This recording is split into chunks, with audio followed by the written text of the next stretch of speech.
Okay, time for the Friday night mind map. I've been doing these in the tribe. Tonight I'm just doing it on my own page so more people can see it. So something we've been talking about with the situation going on, a lot of mind map stuff. To reiterate, you got 3 layers of the brain. You got the reptile brain, the mammal brain, and the human brain. So we normally use this with coaching. I'm using it to coach people through this situation.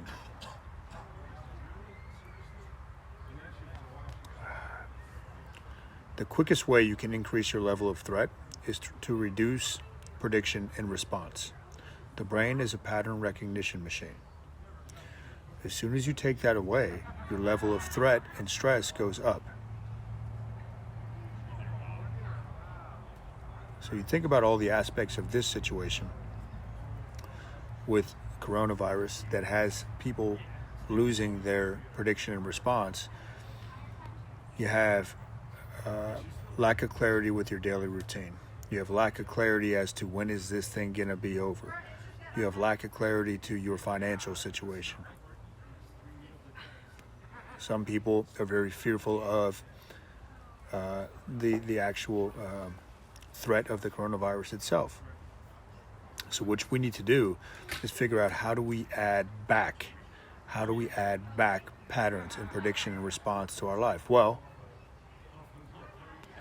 the way you do that, just the way you would do it in any setting, in any coaching, is you come back to the here and now. If I say, guys, I want you to think of next week, 2 weeks, a month from now, your level of stress and anxiety is going to go way up because you've decreased your ability to predict and respond. Remember, that's how the brain thrives. It predicts and responds. It predicts and responds. So if you bring it back to the here and now, worry about this moment. Worry about tomorrow when tomorrow comes with your family. Enjoy it.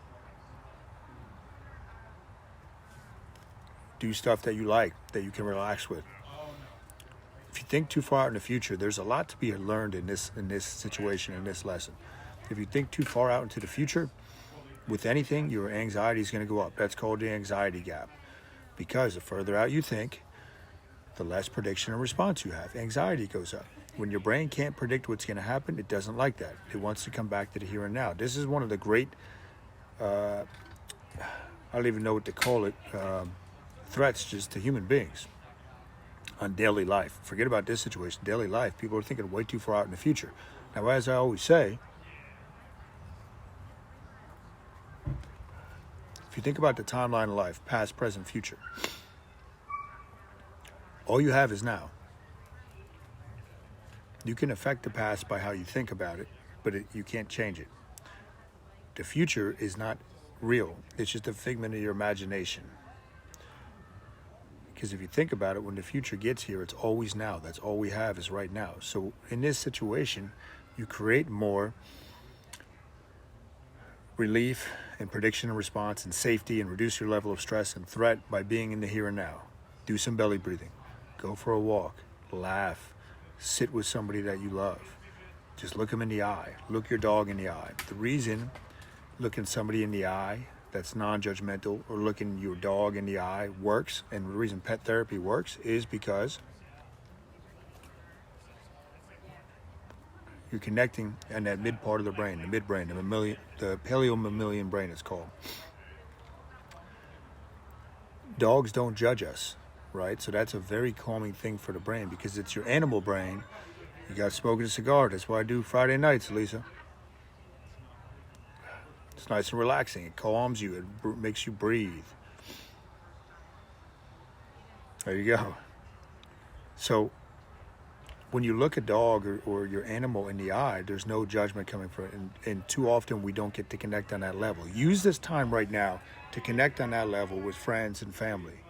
Because that's something we miss in everyday life because we're going so fast and we're so concerned about the next thing that we don't get to connect on that level a lot. If you come out of this situation and you didn't grow, you are a fool because you wasted this opportunity. This is an opportunity. Within chaos, and I went over this the other day, 2 of the Chinese symbols I have here, within chaos there lies opportunity. It's up to you to seize that. So this is your chance to grow and to learn as a human being. Grow on multiple levels. You have more time to read now. You have more time for self-observation. And you got it, Lisa. There's a lot to learn from this. So if you go through this, anybody goes through this and does not grow as a person, shame on you, because you're blowing a great opportunity. And yes, nobody wants people to suffer or die, but that's life, guys. That's going to happen regardless of whatever situation's going on. But now we're all in this together, so we have to grow from this. And that's your duty from this. Growth leads to happiness. The brain thrives on growth and challenge and learning new things. It doesn't like to stay still. Remember the 3 causes to threat: too fast, too slow, or unclear intent. Too slow, it doesn't like to just sit there and not evolve and not learn. So use this situation, create as much prediction and response in your daily routine, because you're going to be able to use that going forward after this quarantine situation is done. When this is just history, you'll be able to use that. How do you be present? The main benefit I find to sitting down and breathing and focusing on that type of stuff is not that I get into this Zen state. It's that when I'm in everyday life and I start thinking out into the future too much, I catch myself. And I pull myself back and say, wait a minute, dummy, you're thinking about next week. Think about right now. Think about right now. That's where you can affect. That's where you can be. In the present moment, I want you to think about this, where you're sitting and watching this, whether that's live or tonight or tomorrow. Wherever you're sitting right now, this very split second, there is no stress. There is no anxiety. It's only when you think out into the future and you start thinking what ifs. What if might happen? What if? And guess what? Talking about that open loop theory, the brain's going to fill in that gap. You'll have a million what ifs. What if this is a great opportunity for you to evolve as a human being? How about that? Reframe it. Your brain will give you the answer to whatever you ask of it. You have to remember that. It will always come up with an answer because it doesn't like that open loop. Now here's another thing, open architecture. On the flip side, use some of this time to visualize what you want your life to be like. The theory of open architecture is if you can think it and you can have the thought, your brain and your spirit knows on some level that it's possible for you. Otherwise, you would not entertain the thought. So that's a lot of mind map stuff for you, weaving it all together.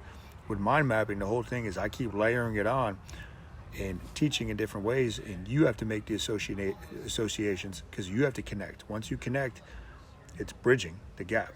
And once you make that bridge, you can move forward safely and you have a new skill set. So that's what I got for you on this Friday night.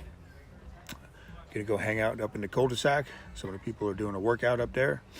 And I will see you all this weekend. I'll be back tomorrow and Saturday with different mind maps.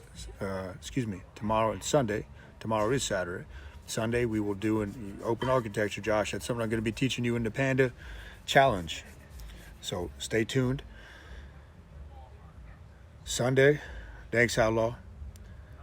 Sunday I'll be going over planning out your week again. So we all need to get routine right now and discipline. So love you guys. Peace. Share this with somebody that needs to hear it. I'll be back tomorrow.